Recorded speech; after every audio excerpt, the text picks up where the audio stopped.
اسلامی قرآنی واقعہ اصحاب کہف حصہ دوم۔ سورۃ کہف کا نزول اور واقعہ۔ رقیم نام کی جگہ پر یہ سب نوجوان پہاڑ پر موجود ایک کشادہ غار میں چھپ گئے۔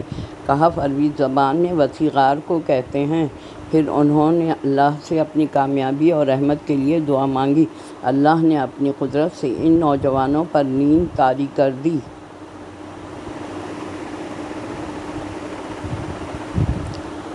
پھر طویل عرصے کے بعد اللہ تعالیٰ نے انہیں گہری نیند سے جگا دیا۔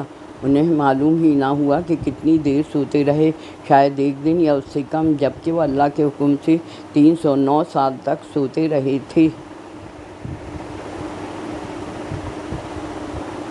جاگنے کے بعد انہیں بھوک لگی تو یملیخا نامی نوجوان کو شہر کھانا لانے بھیجا اور تاکید کی کہ احتیاط سے جانا، لیکن اب وہاں بت پرست بادشاہ کی بجائے نیک بادشاہ بدوست حکومت کر رہا تھا۔ شہر پہنچ کر یملیخا کو شہر اور لوگوں میں تبدیلی دیکھ کر حیرت ہوئی، لیکن اس نے غور کیے بغیر کھانا خرید کر جب سکہ دیا تو دکاندار دقیانوس بادشاہ کے زمانے کا سکہ دیکھ کر حیران ہو گیا اور اسے شک اور شبہ ہوا کہ اس نوجوان کو کہیں سے خزانہ مل گیا ہے۔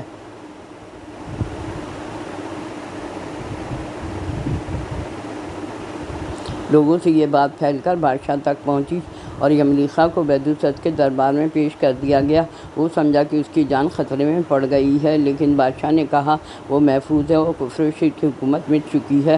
پھر یملیخا نے سب کچھ بتا دیا۔ بادشاہ کو تاریخی اعتبار سے معلوم تھا کہ برسوں پہلے کچھ نوجوان اللہ کی خاطر اچانک غائب ہو گئے تھے اور کوئی سراغ نہ مل سکا تھا۔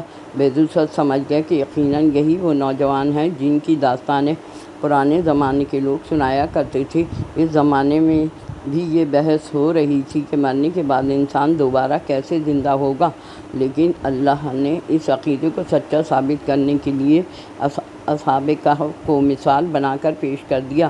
بادشاہ نے یملیخا کا بہت خیال رکھا اور اس کے بقیہ ساتھیوں سے ملنے کی خواہش ظاہر کی۔ چنانچہ بادشاہ، اس کا وزیر اور شہر کے ہزاروں آدمیوں نے جنہیں اصحاب کہف کے بارے میں اطلاع مل گئی تھی، سب مل کر پہاڑوں کی طرف روانہ ہو گئے۔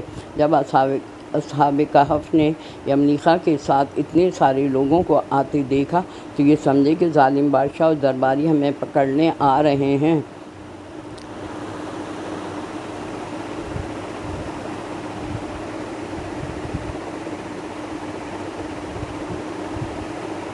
یہ سوچ کر وہ پہاڑوں کی طرف چلے گئے۔ جب بادشاہ اور اس کے ساتھیوں نے وہاں پہنچ کر اصحاب کہف کو نہ پایا تو یملیخا نے کہا کہ آپ لوگ یہیں ٹھہریے، میں ان کو تلاش کرتا ہوں۔ اور پھر یملیخا بھی چلا گیا اور اپنے ساتھیوں سے مل گیا، مگر اللہ تعالیٰ نے اصحاب کہف پر پھر سے نیند طاری کر دی۔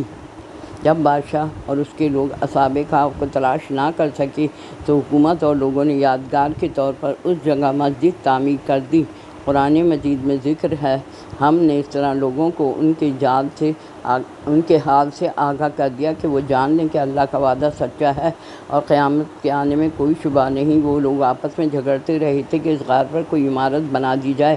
اللہ تعالیٰ نے ان کے مختلف حالات کو اچھی طرح جانتا ہے۔ بہرحال جو لوگ اپنے کام پر غالب تھے، حکام وقت انہوں نے کہا ہم تو ان کے آس پاس مسجد بنا لیں گے۔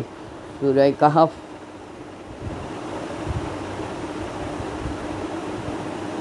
اصحاب کہف کی تعداد کے بارے میں صرف اللہ تعالیٰ کو معلوم ہے۔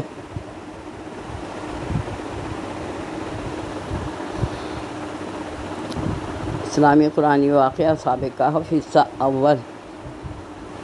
جنہوں نے نہیں دیکھا حصہ اول، ان کے لیے یہ ڈال دیا ہے یہاں پر۔